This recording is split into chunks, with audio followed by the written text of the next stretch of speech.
Hello and welcome to BYJU'S Exam Prep IAS. Let's get started and look into the first article. The first article says storm warnings of a mega city collapse. The article here is speaking about urban flooding that took place in the city of Chennai. What is the context? Heavy rains lashed Chennai on December 30th, 2021. It inundated the entire city. The city came to a standstill, and this means that the city was undergoing through what is called as urban paralysis. So this article goes on to say it is high time that the political masters and the government realize that we will have extreme events in the near future. So we need plans. What we require is execution, and if we do not take these extreme events seriously, the city is bound to suffer, leading to urban paralysis, says this article. Let us try and understand what are the consequences of urban flooding. What are the measures that needs to be taken in order to prevent such catastrophe or extreme events causing haywire to the people in that particular locality? First up, whenever there is an urban flooding, let's say for example, it can be in Chennai, it can be in Bengaluru, it can be in Mumbai, it can be in Delhi. The minute urban flooding happens in a particular city which is not able to withstand excessive amount of water in that particular locality, what would happen? There would be breakdown of the public services, and as a result the transport services would be immediately disrupted. In the present situation in Chennai, what happened? People were not able to travel via the roads. Why? Because there was so much of water, there was inundation of water, they could not take their bikes, they could not take their cars, and as a result, what do they choose? They choose the rail as well as the metro services. In spite of COVID-19, the rail services and the metro services were overwhelmed with people. Too many people were present and the COVID-19 did not come into picture. So what was the major problem? The transport services was immediately disrupted because of the inundation of water in Chennai. Similar such examples have happened in multiple other cities as well. The minute there is inundation and extreme water, hospitals and residential areas get filled with deep water as well. In fact, number of activities in the hospitals will be immediately suspended, and who are bound to suffer? It is the patients who are bound to suffer. Added to this, there are residential areas as well which are lying in the low lying areas. Water gets directly inundated into their water and their daily activities will also be withheld as well. Then because of all these issues, there will be no electricity in that particular area, and as a result the schools will also be shut, and these floodwaters circulate the untreated solid waste and fecal matter around these settlements, which can also lead to outbreaks like malaria, dengue, and diarrhea as well. Such is the immediate impact that happens because of the urban flooding in a particular area. If we take into example, it is not that Chennai is witnessing this particular issue for the first time. This had also happened in the year 2015 as well. So similar such incidents have occurred in Chennai in 2015. We have also seen incidents in Mumbai as well in 2005. So what is that we understand here? The minute there is a catastrophe, there is an urban flooding, it is a normal response that we tend to learn from these mistakes. But what is the major problem? We are stubborn, we do not want to learn lessons from it. Even if we do learn the lessons, we come up with laws. These laws are only on the paper, but when it comes to the reality, they are not implemented. So the problem is we would have had such incidences similar happening in the previous issues, but we would have not learned the lessons, and ultimately it is the humans who are bound to suffer because of the lackadaisical authorities, because of the issues that is existing in the institutions, and because of laws not being taken into action. So what are the major issues here? The major issues is we have seen what has happened in 2015. We have also seen what has happened in 2005 in Mumbai and also in multiple cities in India as well. So we bring in laws after laws, but these laws are not executed. These laws are not implemented, but they are just on the paper so that they could convince the people. This is what is called as lollipop politics in India. What is this lollipop? Let me give you an example. Let's say, for example, there is a child. The child is asking for a lollipop. He is crying severely in a particular area. What do the parent do? They immediately give a lollipop so that the children stop crying. This is what happens in politics as well. So what is lollipop politics is that whenever there is an issue, the root cause of that particular issue is not addressed, but instead what do the executive and legislature do? They come up with a law, which is what is called as lollipop politics. So instead of addressing the root cause, what do they come up with? They come up with laws so that they can immediately say to the people that we have come up with a law so that this law will address all the root cause. But instead of addressing the root cause, they only come up with what is called as law, and this is what is called as lollipop politics. So instead of addressing the root cause with respect to that particular issue, the legislatures come up with a law to ensure that people do not voice their opinion against the politicians and the government, which is what is called as lollipop politics. The second major concern with respect to the urban flooding is the permanent elite constructions that have been in favor over the ecology. Ideally, what would happen? We would ensure that there is afforestation. We would also ensure that there is more trees in a particular area. But of late, what is happening? There are elite constructions that happen close by to these areas, and as a result, ecology is taking a toll at the cost of the construction. We want to beautify a particular area. We also fell the trees as well. There is deforestation that is taking place. So instead of taking care of the ecology, the wetlands and in and around ecosystem in that particular area, just because we want to beautify that particular area, there are elite structures that come in, which is what is called as problematic to the ecology. The urban areas also face the difficulty of providing power to large section of people in the urban areas. So what do? They ask people to switch to electric vehicles, green rooftops, and also provide solar power as well. All this is good. This is really good because they're also generating power with the solar power. But what is the major problem?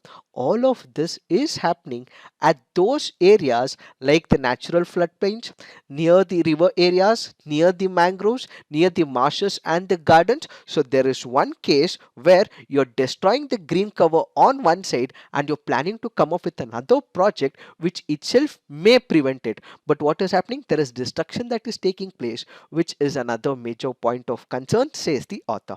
When it comes to the city, there is lack of master plans. What is this master plan? Let's say, for example, there is a particular city that is being developed. This particular city for the next 100 years or for the next 500 years should have a system in such a place that they are able to regulate the traffic. They should know in what area the rivers are flowing, what is the floodplain of this particular river, and if there is any sewage issues, how is that it is going to be addressed for the next 100 to 500 years. So a master plan is one where you would have an entire architecture of that particular city. The planning would be present, but in majority of the cities in India, there is no planning, and even if the new cities are coming into picture, there is no such plans, leading to this entire catastrophe of extreme events, concretization of the city, and ultimately the master plans are not present, says the author. They are also taking up the wetlands and the river banks for their construction, and when there is development of a city, it is not only that city that develops, there are other neighboring districts which also develop, and the neighboring districts are also disturbed because of the humongous expansion of a particular city.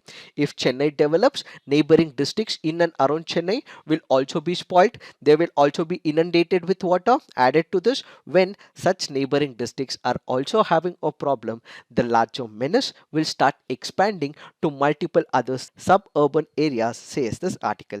So the major problem are because of the man-made causes, where there is population pressure because of large number of people, there is deforestation where there is complete felling of trees that takes place, there is trespassing on water storm drains as well, and at the same time there are unauthorized colonies that are coming up in the form of construction plants which have overtaken the wetlands and the river banks, and finally there is poor water and sewage management which have all led to the sorry state of affairs in a particular city, says this article. In order to overcome this particular issue, we have the Niti Aayog, which has come up with what is called as Reforms in Urban Planning Capacity in India. This happens to be a report released by Niti Aayog. What does this report say with respect to the urban planning? According to Niti Aayog, it says that what we require is a participatory approach. What is this participatory approach? Whenever there is a city that is being developed, what you require is inputs to be taken from the people. So there is decentralized process. There is not top-down approach, but instead bottom-up approach. So surveys will have to be conducted by the institutions, government bodies, and ultimately this should be put in front of the people so that they can also discuss, they can also deliberate, they are also part of this particular process where there is decentralized planning. For this to be put into action, what you require is the central role of the local government. What is the local government? We have the Panchayati Raj, which is at the rural level. We also have the municipalities, which is at the urban level. Then there are corporators and councillors as well. These people will have to be taken into confidence. There should be elected local governments. These local governments will have to interact with the people and making use of the participatory approach, evolving over a period of time, making use of the technological tools, private sector talent, and making use of multiple strategy. We would be able to come up with a prescribed plan for the urban planning, says the Niti Aayog. So the emphasis is on participatory approach. The emphasis is with respect to how we can make use of the elected local governments in this decentralized process. But what is happening in Tamil Nadu? Urban local bodies have not had elections for close to a decade, says this article. So the problem being that in spite of this particular recommendation, where it is asking for the decentralization, the problem is there is no local elections taking place, unfortunately, and that has become a major problem. So in order to overcome all these issues, what we require is suitable steps to be taken so that the urban flooding menace is stopped when it comes to India. So what are the measures that we have to take? The first important measure is to prevent the encroachment removal. What is this encroachment removal? Let's say, for example, there is a particular area, there is a wetland, there is a lake, or there might be a river bed as well. What would happen is there would be these rich people or who have the business connections, or they have a direct nexus with the bureaucracy and political parties. They bribe these political parties as well as the bureaucrats, and they start constructing their resorts or in fact other apartments, so on and so forth, near the wetlands by paying the political parties as well as the bureaucrats. So such encroachments should not happen, and even if there are encroachments, such should be immediately be destroyed is the first recommendation. So the point to be noted is that encroachment which is happening along the wetland areas, along the floodplains, such should be prevented, says this article. So basically, checking the illegal construction and penalizing them for the illegal encroachments should be taken up by the government. Added to it, whenever there is a city, in a particular city, you would have multiple departments that are working. Let's say, for example, you would have one of the departments which is working for the lake. Let's say, for example, there would be another department which is dealing with the sewage.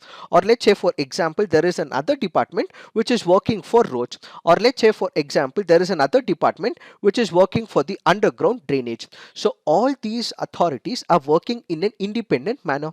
What the author senses is there is less coordination. So because there is less coordination, what should the government do? The government should realize that there is lack of coordination between all these bodies. So raise one single body which is having an authority over all these bodies so that it is able to coordinate. Such a department can also be called as the Department for Climate Change, or any other name be assigned to such department so that there is coordination. So what would happen? There would be one of the departments which is into laying of roads. They will lay the roads, but what would happen? Next day the UGD connection people come up and they dig the roads. So this is what is happening in number of cities in India. So instead, first what should happen is there should be an UGD process that is connected. So there has to be a planning, then roads will have to be laid. So this process or this coordination is currently missing, for which there has to be one authority or an institution which is monitoring every other authority, says this article.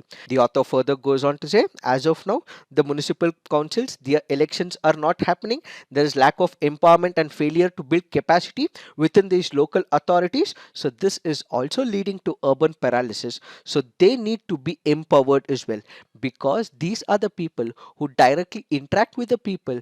They should be empowered, they should be given the finances so that they have the tool and the mechanism to establish what is called as the urban planning when it comes to the urban areas. And we also need to prepare for a flood reoccurrence period. What do you mean by it? As we initially discussed, we need a planning. This particular planning should be for 100 years or it should be for 500 years. The planning should be such a way for the next 100 to 500 years or for 200 years there should not be any problem at all.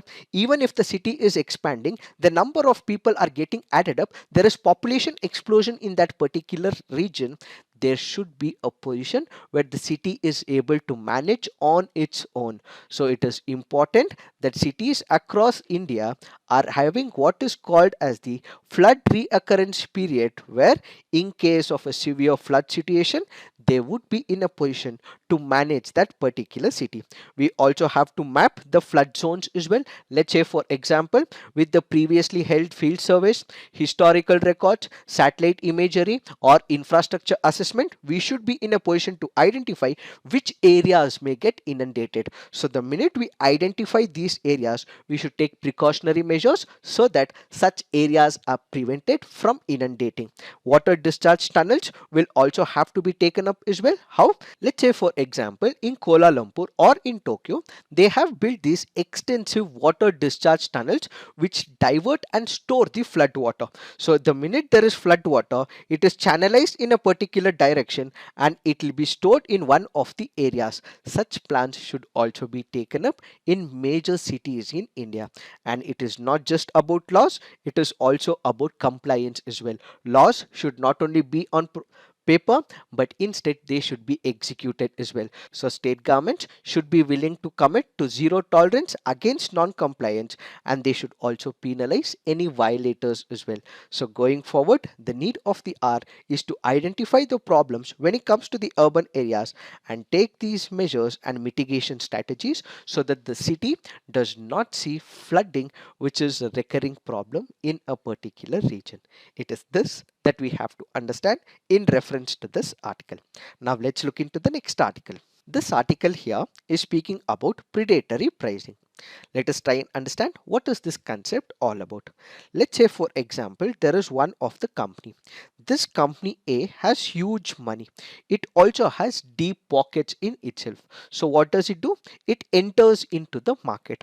So the minute it enters into the market, it starts giving its goods as well as services at a very low price. So what happens? There might be a product which might be costing about 100 rupees for the production, but this particular product is being sold in the market, let's say for about 90 rupees, where every other competitor of this particular good is not able to give it at 90 rupees. So what would happen? On one side, because this particular good is given by this particular company at a very low price, what would happen? The competition, that is the number of other companies which are giving this product or similar product in the market, will not be present, and as a result, customer initially would be able to get this particular product or the service at a cheaper price, so he would be very happy about it. But on a long run, what we will have is elimination of the competition. So initially the customer may be getting a good or a service for a low price, but over a period of time, because this particular company has eliminated all the competition, what we will have is there is monopoly of this particular company, and eventually down the lane this company may also increase the price of this product or the good, and ultimately the customer is bound to suffer. Why? Because the company has created a monopoly in the market, and this ultimately means because of the monopoly, these customers will have to buy the good and the service, but the only provider of the service or the good is this sole company. So there can be what is called as predatory pricing. So what is happening in predatory pricing? There is one company which sells its good or the service at a very low price, so the customer would be happy with respect to this particular good or the price, and over a period of time the competition is completely eliminated, and after a considerable period this company may increase the prices, and ultimately the customer is bound to suffer.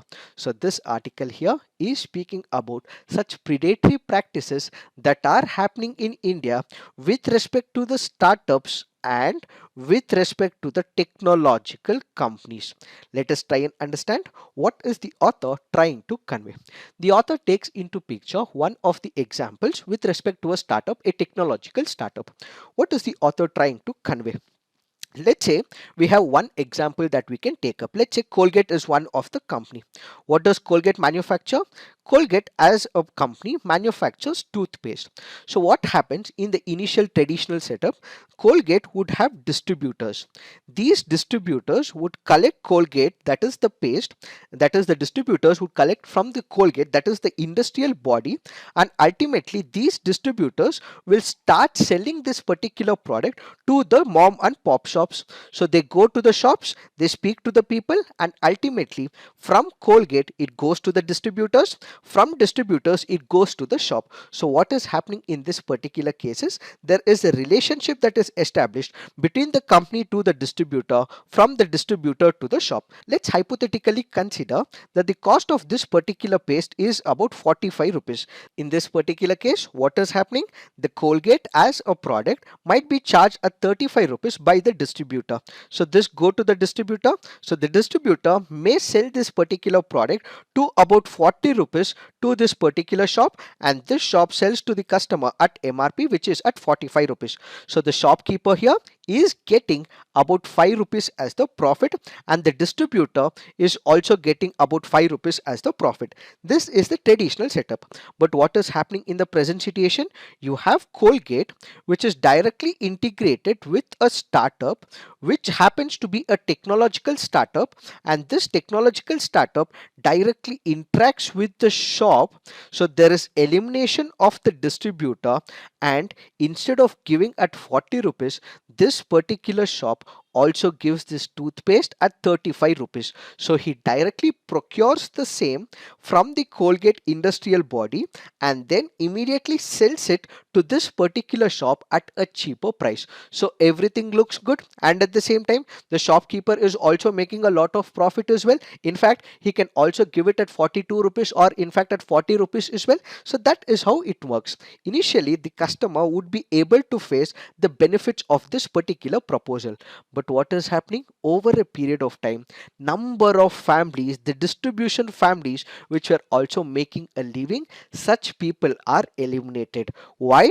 That is because this startup, this technological startup which is able to procure its goods from this particular company directly, also has investments from the foreign company. So this particular startup will receive huge amount of money from the foreign companies. So there is venture capitalists investing in this particular startup, and as a result they are ready to take the losses.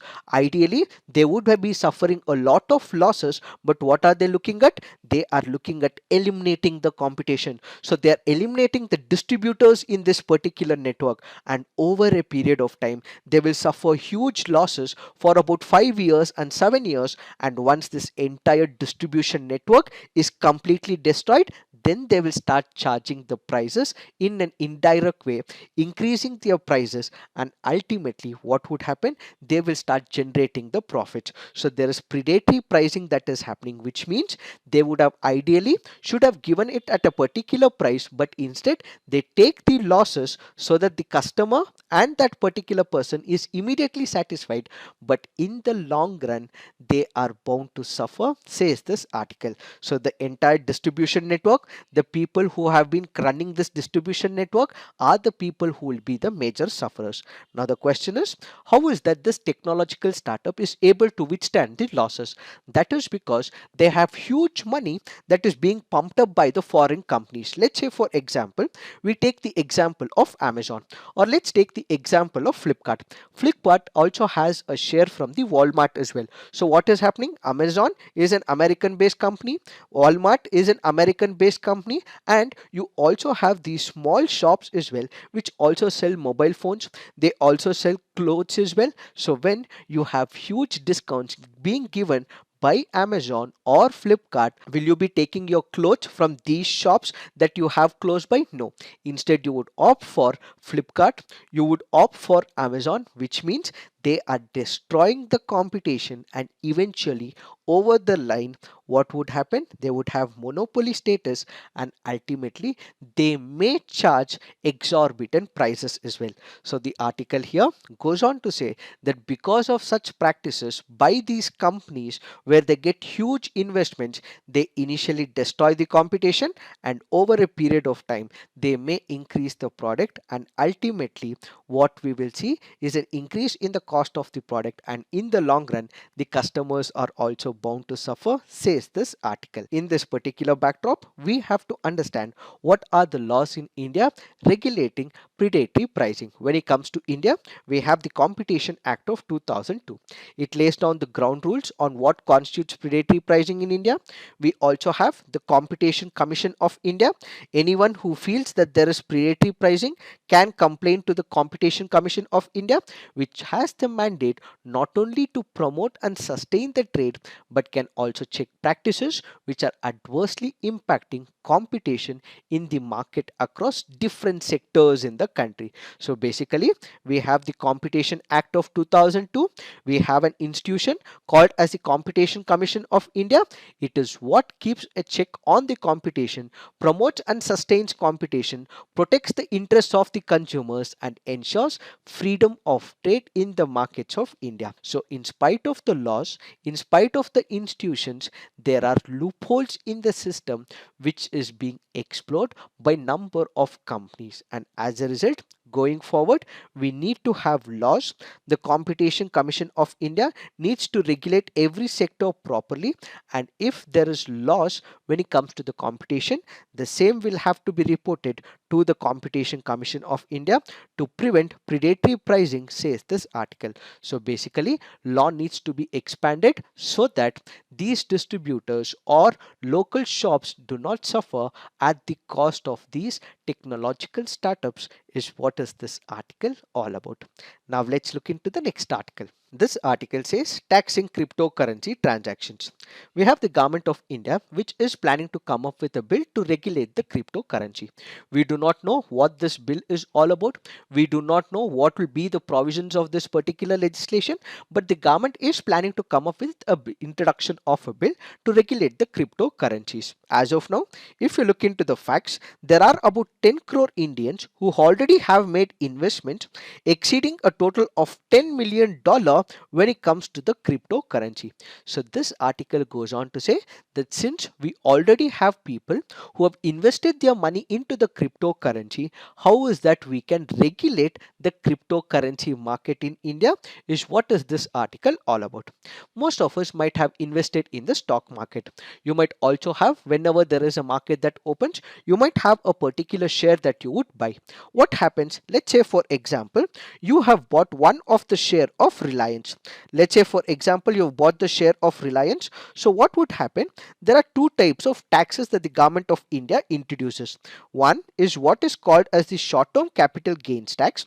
The other is what is called as the long-term capital gains tax. What is this short-term capital gains tax? Let's say for example, you have bought a share of Reliance. Let's say you've bought about 100 shares of Reliance. So what would happen? You've bought this share today.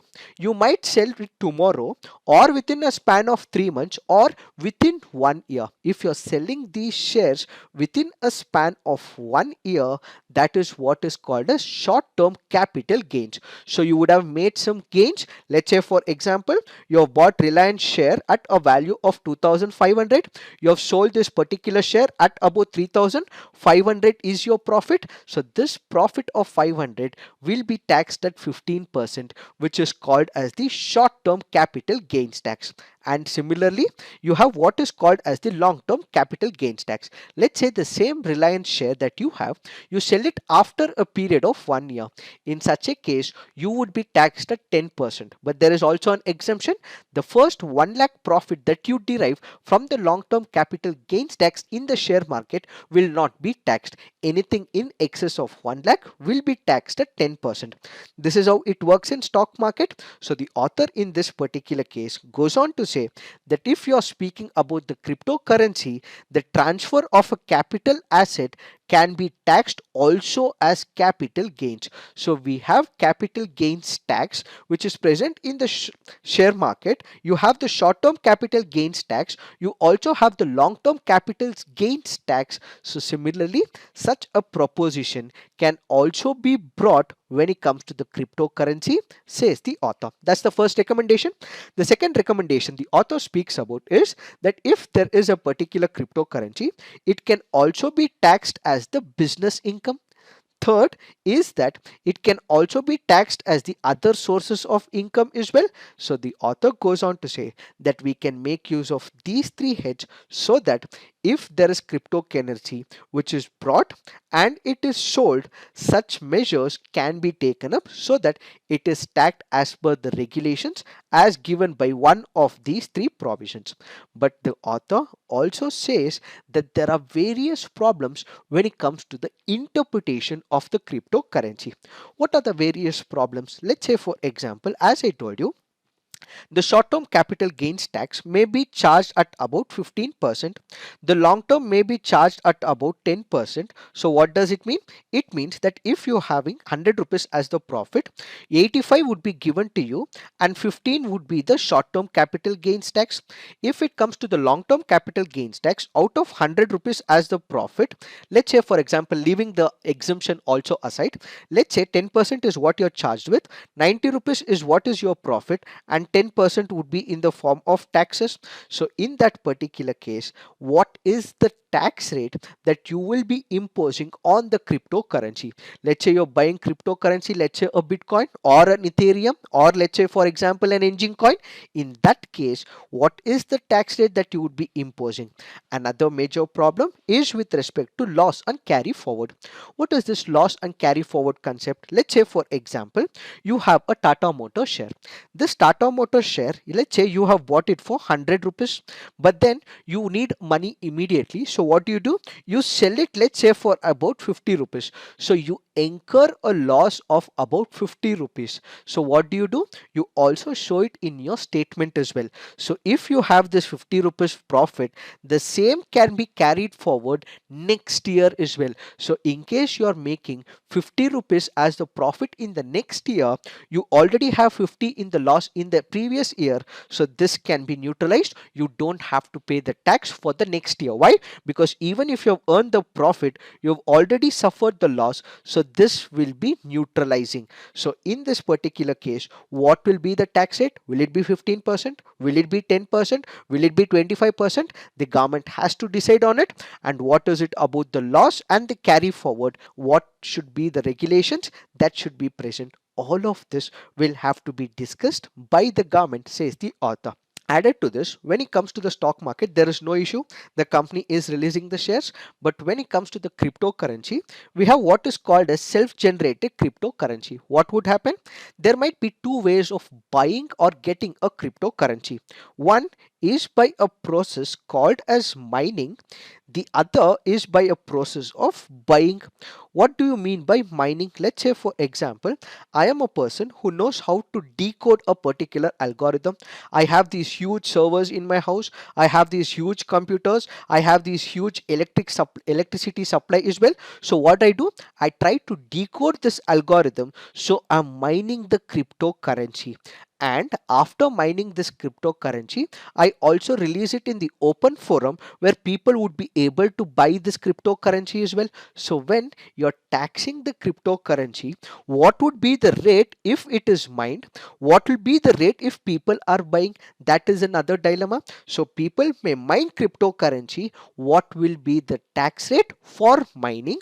And if people are buying the cryptocurrency on a normal broker, let's say for example you have coin DCX or you have CoinSwitch Kuber, how are you going to tax such people if people are buying it? That is the second major issue. And third major issue is with respect to the individual tax slabs. Let's say for example, if it is business income or other sources of income, they would be charged at individual tax slabs. How is it going to happen with respect to the cryptocurrency is the third thing.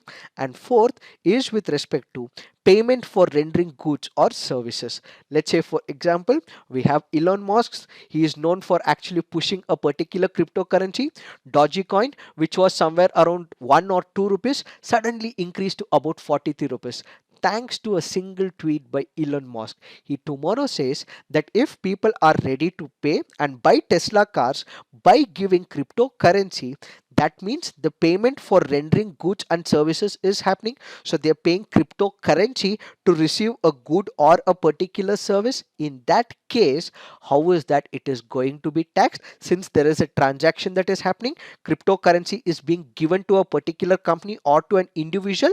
How is that this will be taxed is the major dilemma when it comes to the author. Added to it, what will be the tax jurisdiction? Let's say for example, if the mining of a particular cryptocurrency is happening in, let's say, in China or let's say in United States of America, if this particular person has mined the cryptocurrency and has released it on the open forum, how will it be charged? That's another major story. Identities of taxpayers who transact with cryptocurrencies also remains anonymous as well. How do you tax them? That's another major story. Lack of third party information. Let's say for example, when it comes to the share market or if you are making investments, what do you have? You have the banks. These banks would be able to give your data to the government authorities, to the income tax authorities. But when it comes to the cryptocurrencies, we do not have these intermediaries.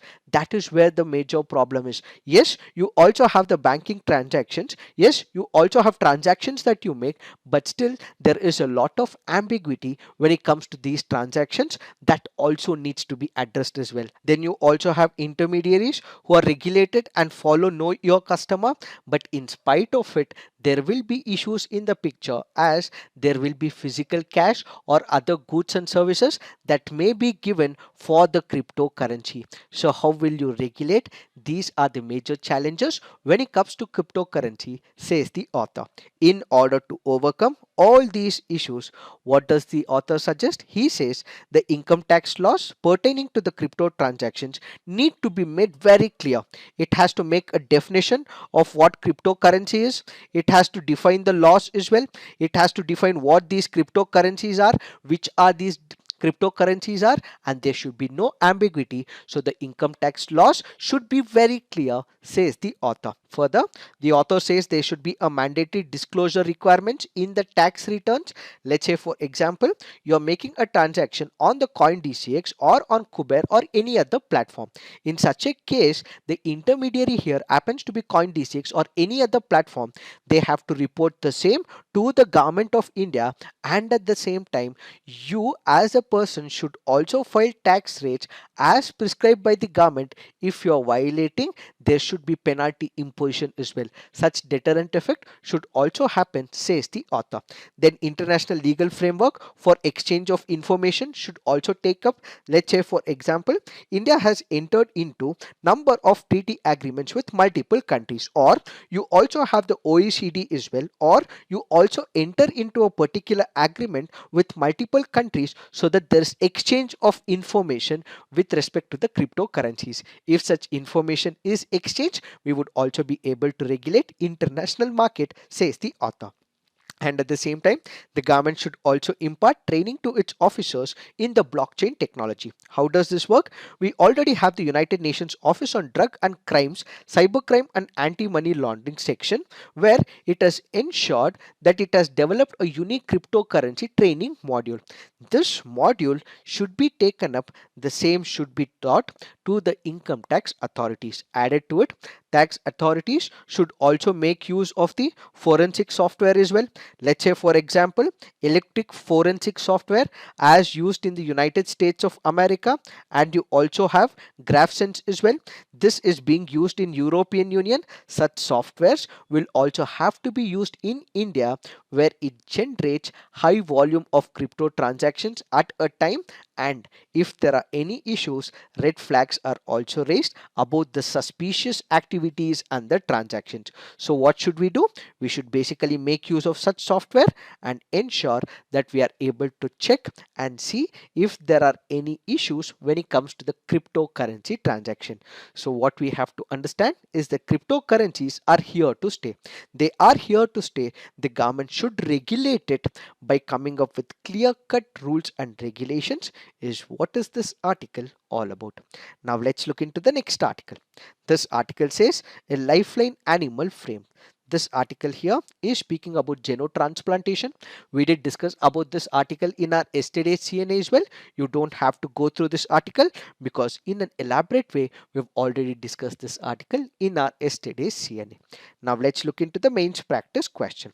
India is in need of sound functional metropolitan cities that can handle floods, heat waves, pollution and mass mobility to keep the engines of the economy running, and not flashy retrofitted smart urban enclaves substantiate. Next question. Predatory pricing and abuse of pricing power by startups and big corporates through preferential access may help the customers but can also eliminate the competition. In the light of the statement, critically examine if existing laws are able to regulate this practice. So please write all your answers on the comment section. Peer review, do give positive feedback to your friends answers as well. In case you want to upload an image of your answer, you can also visit our website and upload an image for the same question as well. So this is it for today. Thank you for watching. All the best.